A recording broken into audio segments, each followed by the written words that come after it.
Hidayat Salifou, bonjour. Bonjour Kader. Merci d'être là. Bonjour à vous, Jordan Chaptet. Bonjour Kader. Merci d'être là pour la page des sports. Le bulletin matinal d'information démarre avec les propos du président de la République, Patrice Talon, lors de l'installation de la 7e mandature de la Haute Autorité de l'Audiovisuel et de la Communication HAC. Chers amis internautes, bonjour et bienvenue sur le bulletin matinal. Les nouveaux membres de la Haute Autorité de l'Audiovisuel et de la Communication HAC sont officiellement entrés dans leurs fonctions ce lundi 22 juillet 2024. C'est lors d'une cérémonie solennelle tenue au palais de la Marina que les 9 membres de la Haute Autorité de l'Audiovisuel et de la Communication ont été installés par le président Patrice Talon. Voici un extrait du président de la République. Monsieur le Président, Mesdames et Messieurs, membres de la Haute Autorité de l'Audiovisuel et de la Communication, je vous félicite pour vos élections et désignations respectives. Et au nom du peuple béninois, je vous adresse mes remerciements pour votre disponibilité au service de la nation. Au nom du peuple béninois, je déclare installer la Haute Autorité de l'Audiovisuel et de la Communication, 7e mandature. Je voudrais vous exhorter à exercer vos prérogatives avec dévouement, abnégation et esprit de discernement pour la protection, la promotion, la police et la régulation du secteur de la communication et des médias. Je vous encourage, je vous souhaite bon vent. Merci. On reste dans les murs du palais de la Marina où, dans la même journée de l'installation de la 7e mandature de la Haute Autorité de l'Audiovisuel et de la Communication HAC, le haut-commissaire à la prévention de la corruption, Jacques Migan, a prêté serment devant le président de la République, chef de l'État et chef du gouvernement. Oui, toujours au palais de la Marina, ce lundi, le chef de l'État a présidé la cérémonie de prestation de serment du haut-commissaire à la prévention de la corruption en République du Bénin, Jacques Migan. À l'occasion, Patrice Talon a rappelé au haut-commissaire la profondeur et l'importance de sa mission. Monsieur le haut-commissaire, vous allez assurer l'une des missions les plus difficiles, voire la plus difficile de la nation, de la République. Je voudrais vous féliciter pour votre désignation et vous remercier au nom du peuple béninois pour votre disponibilité. Vous comprenez pourquoi nous avons mis tant de temps à trouver le mouton à 5 pattes. Assurer cette fonction est beaucoup plus difficile que réprimer la corruption. Vous imaginez combien l'attente est énorme à trouver les instruments, la dynamique, les outils pour prévenir la corruption et l'enrayer au plus profond. C'est une tâche compliquée, difficile. Je voudrais vous souhaiter bonne inspiration, du courage, pour accompagner le Bénin entier à travers ses institutions, à travers toutes les organisations de la République, pour que nous réussissions ensemble à mettre en place partout les moyens efficaces de prévention contre ce fléau qui est le plus grand mal dont souffrent la plupart des pays en développement. Je l'ai toujours dit, nous sommes dotés des moyens de nous développer. Nous avons la volonté. Nous ne manquons pas de compétences. Mais nos travers constituent le frein essentiel dans ce développement. Et parmi ces travers, la corruption est au premier rang. Bon vent. Réel de l'accident de François-Xavier Noumon la nuit du dimanche 21 au lundi 22 juillet 2024. On en parle ce matin dans Free Matin. Dans la nuit du dimanche, François-Xavier Noumon était à une fête avec ses amis et collègues. Au moment où il s'apprêtait à quitter ces derniers, le directeur de ETélé, Agapit Marfolika, lui, aurait proposé de le déposer chez lui, ce qu'il a décliné, rassurant qu'il allait pouvoir tenir.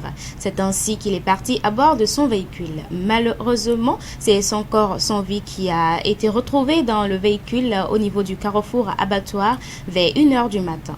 Notre source précise que son véhicule n'est pas entré en collision avec un autre engin. Il aurait dévié seul du chemin, précisément au niveau du carrefour abattoir, heurtant mortellement un poteau électrique.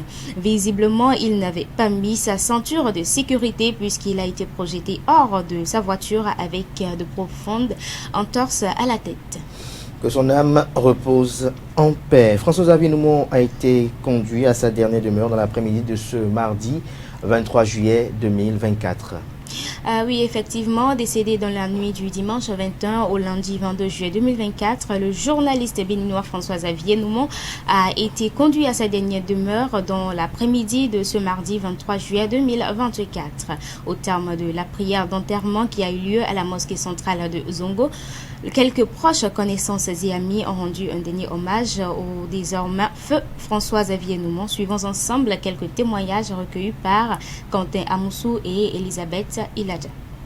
C'est avec tristesse qu'on s'est déplacé de nos lieux habituels pour la mosquée centrale de Zongo aujourd'hui, où on raccompagne à sa dernière demeure un ami, un frère, un collègue. Le jour de son décès, jusqu'à 17h37, lui et moi écrivions, parce qu'aujourd'hui, mardi, nous avions un rendez-vous. Il devait donc me confirmer l'heure du rendez-vous hier lundi. J'étais à une réunion hier à 9h30 quand j'ai reçu le message de son décès. Cela m'a beaucoup attristé. Je n'y croyais pas, j'ai dû faire quelques appels pour en avoir la confirmation. Xavier, c'était un frère. Il avait l'habitude de m'appeler Hoya, Hoya qui dans le jargon marocain veut dire frère. Et moi je répondais Ahi, parce que moi j'ai fait le Koweït et là-bas on dit Ahi. Pour dire que c'était un homme humain sur tous les bords. Toujours à s'enquérir de votre santé, de vos activités, de comment ça évolue. Et c'était toujours un plaisir de faire des projets avec lui. Et j'avoue qu'on en avait plusieurs pour le futur en tant que jeune. Aujourd'hui, il laisse un vide auprès de sa famille, auprès de ses amis, auprès de sa corporation que rien ne pourra combler. Pour vous dire la vérité, je vous dirais même que j'ai du mal à accepter qu'on parle de Xavier François et qu'on parle d'obsèques de Xavier François. J'ai même du mal à l'accepter parce qu'il était encore plein de vie. Et ce sont des moments extrêmement difficiles pour chacun de tous ceux qui l'ont connu, tous ceux qui l'ont aimé, parce que Dieu seul sait qu'il était encore plein de vie. Il faut dire que c'est une consternation, c'est une grande désolation, c'est de l'amertume. Comme vous pouvez le constater, nous retenons de l'homme un grand témoignage que nous ne finirons jamais d'étaler. Malheureusement, c'est à titre posthume. C'est un choc émotionnel qu'il a laissé dans le cœur des hommes des médias, tous en général, du monde de la vie politique en général, de la vie sociale tout entière. En un mot, c'est toute la vie qui se résume en la personne de Xavier Noumon. François-Xavier Noumon était un homme pondéré, très taquin, aimable, mais très dévoué à la tâche. Je l'ai vu en un fidèle serviteur aux côtés de son maître. Il a pu se démarquer de par sa disponibilité. J'avoue, la nature en a décidé autrement. Toutes les fois qu'il m'invitait à ses émissions, d'abord le style dans lequel il m'invitait, il me disait toujours à Pétor, bon, par ailleurs, on est tous de la même région, il me parle Minan, il me dit à Pétor, il faut que tu sois là. La dernière invitation qu'il m'a faite, il m'a écrit à Pétor, j'ai écrit une chronique, il dit, excellent écrit, mais mon problème c'est que tu sois là ce soir. Et il me dit, ah oh, ce que je veux c'est que tu dises oui. Et je lui ai dit, mon frère, je serais venu volontiers, tu es un frère, ton directeur c'est un frère, ETélé, c'est ma maison, mais je suis au village chez ma mère parce que ma santé a pris un coup et au-delà des produits pharmaceutiques, je dois être avec la vieille pour les tisanes. Il m'a dit, je comprends. Nos cœurs sont attristés, nos yeux sont larmoyants, mais nous ne disons que ce qui plaît à Allah subhanahu wa ta'ala. Nous ferons les dernières prières sur lui aujourd'hui et prierons Allah subhanahu wa ta'ala pour qu'il l'accueille dans sa demeure, que la tombe soit un lieu de repos et un jardin du paradis. Les professionnels des médias expriment leur tristesse suite au décès de François-Xavier Noumon. Oui, la famille professionnelle de François-Xavier, fortement représentée, a exprimé sa profonde tristesse quant à la disparition de l'éminent journaliste. Suivons ensemble quelques-uns d'entre eux. Il est difficile de trouver les mots justes pour s'exprimer en des circonstances pareilles. François-Xavier Noumon, c'est un très grand professionnel. J'ai eu la chance de partager quelques plateaux avec lui et j'ai pu découvrir, j'ai été marqué par l'esprit vif de ce journaliste et sa capacité à poser les bonnes questions.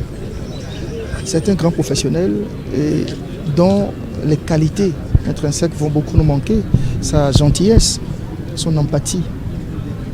J'ai découvert, et davantage maintenant après sa disparition, qu'il était un homme de devoir et qu'il a beaucoup travaillé à réunir tout ce qui était part.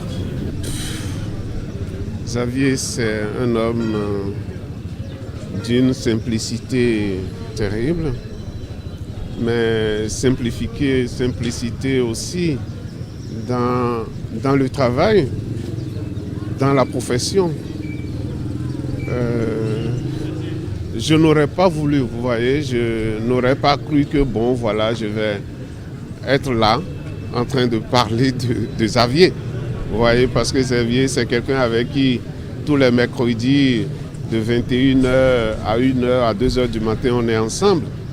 Nous avons fait notre dernière émission le mercredi passé. C'est quelqu'un qui est très respectueux parce que il faut le dire aussi, ça compte dans la vie d'un homme. Comment vous abordez les gens, comment vous leur parlez, comment vous les comprenez. Et donc Xavier, il a tout ça en un. Et quand moi je finissais l'émission avec lui le mercredi passé, il y a 7 jours, et on a notre rituel avec Xavier. Quand on finit l'émission, on reste ensemble pendant 1 heure de temps ou 1h30, ce que nous avons fait pour réfléchir à quel sujet nous allons aborder prochainement et faire notre débriefing en quelque sorte. Donc on a fait tout ça avant que moi je ne quitte vers 1h du matin, que je quitte Xavier. Et je m'attendais à ce que, parce que c'est les lundis qui nous rappellent pour nous envoyer le sujet de la prochaine fois, donc je m'attendais hier qu'il m'appelle pour m'envoyer le sujet. Et c'est comme ça que mon téléphone sonne et qu'on me dit que Xavier n'est plus. J'ai donc compris que je ne pourrais plus avoir le sujet.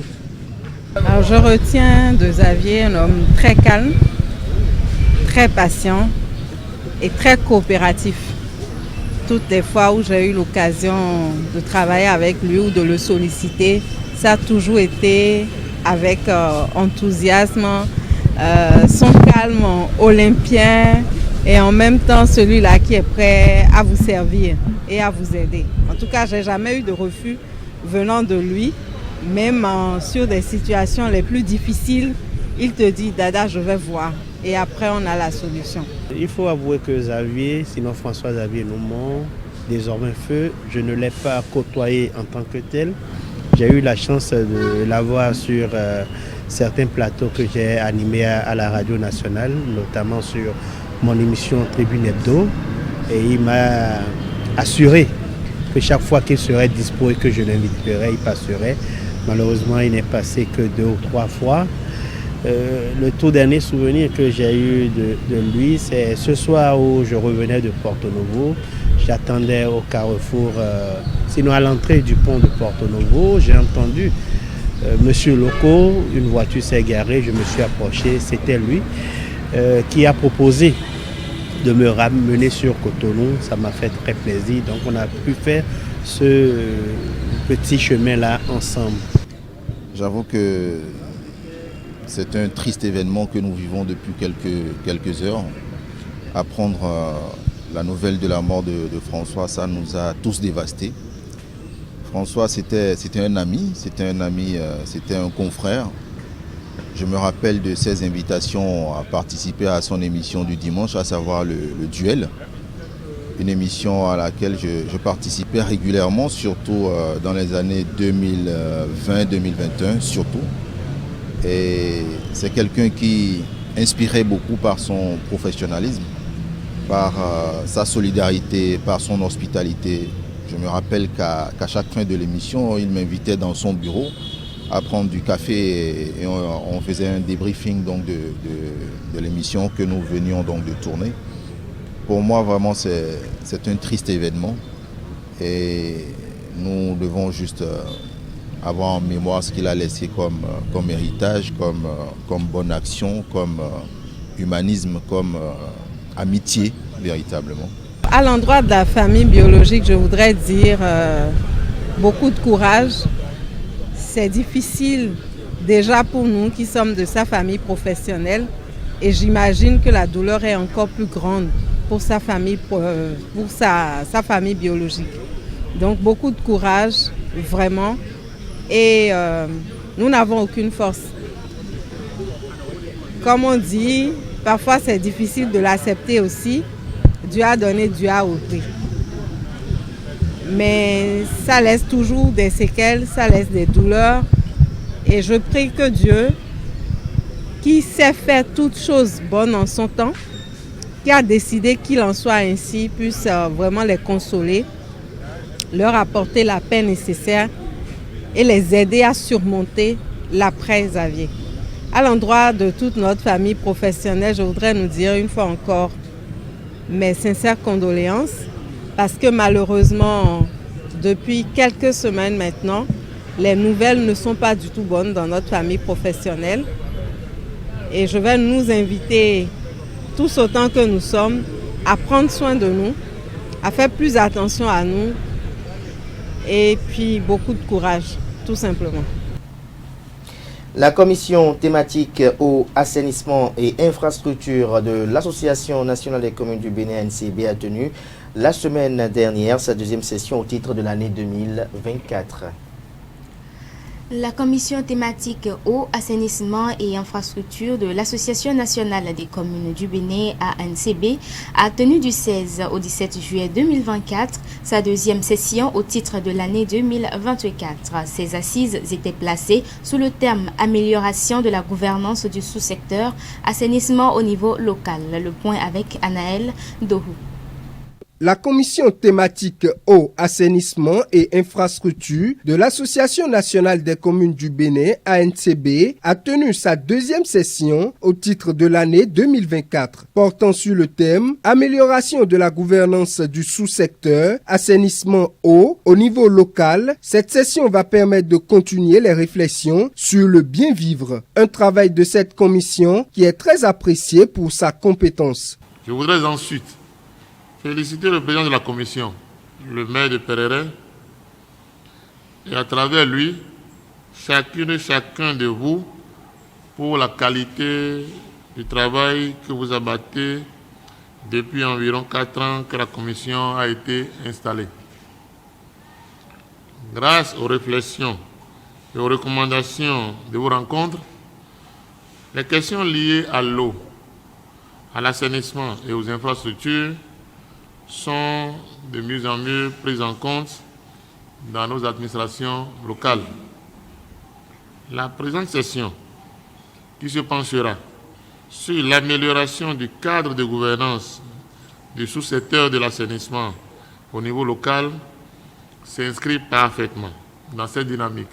Au cours de cette session, plusieurs travaux ont été effectués. Il est prévu durant les 2 jours de notre atelier des présentations et des discussions interactives en vue d'approfondir notre compréhension des sujets abordés. Monsieur le Président, nous travaillons également en de petits groupes pour identifier les spécificités de nos communes en vue de formuler des recommandations pertinentes. Chers membres de la Commission, votre expertise et votre engagement sont essentiels pour y arriver. L'Association nationale des communes du Bénin, ANCB, s'évertue et donne les moyens pour que les populations vivent dans le meilleur cadre.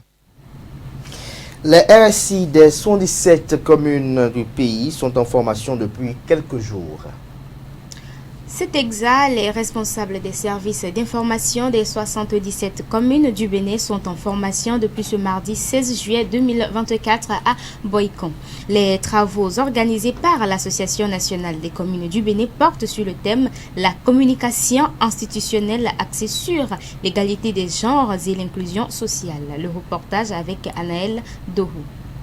La communication institutionnelle axée sur l'égalité des genres et l'inclusion sociale. C'est le terme de la thématique de la formation des directeurs des services d'information des 77 communes du Bénin. Cette formation se tient grâce au projet Partenariats municipaux pour l'innovation femmes en politique locale. Un acte mis en œuvre par l'Association nationale des communes du Bénin, ANCB, qui va améliorer la qualité de la communication des 77 communes. La qualité de notre communication est déterminée non par la manière dont nous disons les choses, mais par la manière dont elles sont comprises.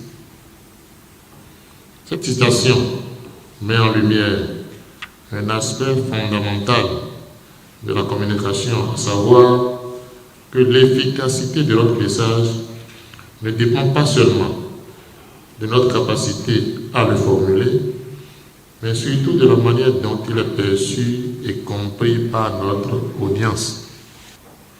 Le présent atelier de formation sur la communication institutionnelle axée sur l'égalité des genres et l'inclusion sociale vient donc à point nommé, car cela offre l'occasion de visiter avec vous les fondamentaux d'une bonne communication institutionnelle avec un clin d'œil à la thématique de l'égalité des genres et l'inclusion sociale. Une formation qui vient à point nommé pour la ville hôte de ce rendez-vous, Boïcon. Le maire que je suis a essayé de nouer la nouvelle corde, comme on dit, autour de celle dont j'ai hérité, pour promouvoir le genre dans tous ces compartiments. Bien évidemment, tant qu'il reste à faire, rien n'est fait. Et je ne peux que me réjouir qu'aujourd'hui, vous puissiez avoir cette formation dense et souhaiter vivement que l'étape de Boïcon soit une étape mémorable pour vous et que vous ne repartiez pas dans vos communes respectives telles que vous êtes venus. Je souhaiterais que vous repartiez dans vos communes nantis des enseignements qui vous auront été donnés, nantis du partage d'expérience dont vous allez bénéficier aujourd'hui et peut-être également nantis des victuailles que vous pourrez vous procurer au marché de Boïcon. Avec cet atelier de formation, la NCB aura doté les communes de cadres performants. Pour les funérailles, beaucoup de dépenses sont faites et conduisent parfois dans les dettes. De nos jours, les funérailles sont devenues des moments de fête dans beaucoup de familles.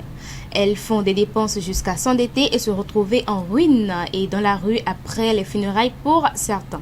Doit-on continuer par faire des folles dépenses pour enterrer nos morts? Doit-on s'endetter pour un enterrement, quelle que soit sa nature? Ne peut-on adopter comme en Europe le recueillement sur le parvis de l'église ou au cimetière? Suivez quelques citoyens de la ville de Parakou sur ces questions. Je pense bien que la question n'a qu'une seule réponse, c'est non. Parce que enterrer nos morts, normalement, ne nécessite pas les coûts aussi élevés que nous avons l'habitude de le faire, les dépenses engagées, que ce soit chez les chrétiens, que ce soit chez les musulmans et autres. Je pense que partout pour enterrer un mort, on a juste besoin que du nécessaire. Je prends juste l'exemple des musulmans. Chez nous, par exemple, maintenant, les musulmans, dès que la personne rend l'âme déjà, la première des choses à faire d'abord, généralement, il y a toujours des volontaires pour aller creuser d'abord le tombeau. Au même moment où ils sont en train de creuser déjà le tombeau, il y a déjà les gens déjà qui se mobilisent pour payer ne serait-ce que le tissu. Parce qu'en tant que musulman, la seule chose avec laquelle chez nous on vous enterre directement, c'est le tissu. Ce morceau de tissu qui est enroulé, qu'on t'enroule du moins avant de te mettre au niveau de ta dernière demeure. Ça dépend de celui qui est mort. Si c'est que c'est une personne âgée et la personne a fait des années, il a atteint 100 ans. Bon, pour remercier Dieu de sa longue vie, parce que tout le monde n'a pas cette chance. La famille peut considérer faire une fête. Bon, il y a des cas exceptionnels comme ce cas. Maintenant, si c'est que la personne est jeune, ça ne nécessite pas une fête, hein. Tout le monde sait ça. On l'enterre et ça passe. À ce sujet, je ne manquerai pas quoi dire, mais je dirais exactement que ce n'est pas évident. Ce n'est pas trop nécessaire de s'endetter, c'est-à-dire de dépenser énormément pour un mort. C'est-à-dire, quand on dit un mort, c'est que la personne n'est plus. Il n'est pas nécessaire en ce moment de faire de grosses dépenses pour l'enterrement. Il y a même des situations dans lesquelles les prochains se trouvent. Au lieu de les aider à s'en sortir de leur situation, des situations de santé, je dirais, et des moments où on néglige ça, et c'est à l'heure de leur mort qu'on se lève même, on dépense jusqu'on ne le comprend pas. Sinon, moi, je trouve que ça, c'est inutile. Vaut mieux aider la personne tant qu'elle vit et que de l'aider le jour de sa mort.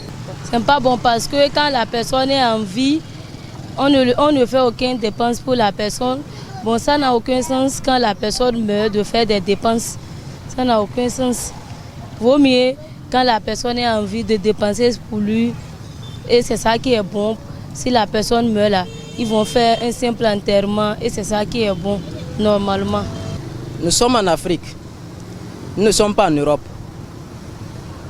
Si nous allons nous mettre à adopter ce que les Européens sont en train de faire chez eux, ça montre que nous avons oublié notre tradition, nous avons laissé notre tradition de côté. Donc je pense que nous allons nous adopter à ce qui est propre à l'Afrique. Bon, ça dépend de quelle famille. Hein. Si tu as une famille matérialiste, là, ils vont dire, bon, le gars il est trop aisé, donc on va dire qu'on va faire les funérailles, on va prendre des temps pour faire des funérailles.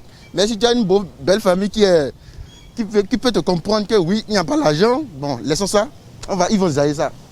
Pour s'endetter et dépenser lors d'un enterrement, moi je trouve ça un peu, en tout cas, je trouve ça un peu bizarre. Au lieu de t'endetter pour sauver la personne afin qu'elle puisse survivre, tu préfères à ce qu'elle meure pour que tu t'endettes pour l'enterrer. Moi je vois ça là, ça. Vraiment, je dirais que c'est la sorcellerie africaine. Je trouve cela bizarre. Nous ne devons pas le faire, puisque quelqu'un qui est déjà mort, il suffit même seulement, on ne garde même pas les cadavres, il suffit seulement de l'enterrer, de venir s'asseoir, de reprendre nos activités, et puis laisser les folles dépenses là après, c'est-à-dire nous créer des soucis au lendemain. La personne est déjà morte et on va encore prendre des dettes. Pourquoi? Dès que la personne est en vie, vous n'avez pas fait dette pour le donner. C'est quand il va mourir, vous allez faire dette pour des enterrements. Non, c'est pas bon. C'est pas bon. Et si toi qui fais la dette, là, toi aussi tu meurs, qui va payer la dette? Et chez nous les musulmans, c'est pas bon d'être endetté et mourir. Je ne crois pas que ça soit nécessaire. On fait en fonction des moyens, c'est mieux. Parce qu'il est mort, il est mort. Non, vous faites la fête, c'est pour montrer quoi à qui? Que vous avez l'argent ou bien quoi? Et après, avoir des soucis encore pour rembourser, c'est pas nécessaire. Aux États-Unis, la directrice du Secret Service dépose sa démission suite à la tentative d'assassinat de Donald Trump. La directrice du Secret Service américain, Kimberly Shirley, a déposé mardi 23 juillet 2024 sa démission. Cette démission fait suite à la tentative d'assassinat de l'ex-président américain Donald Trump le 13 juillet 2024 lors d'un meeting d'une campagne électorale présidentielle. Cette tentative qui a déclenché un entollé croissant sur la manière dont l'agence chargée de protéger les présidents actuels et anciens pouvait échouer dans sa mission. Et c'est donc tout pour le bulletin matinal de ce matin. Merci de m'avoir suivi. On se dit à très bientôt. Merci à vous pour cette présentation du bulletin matinal d'information. Restez avec moi. On retrouve Jordan juste après ceci pour la page des sports.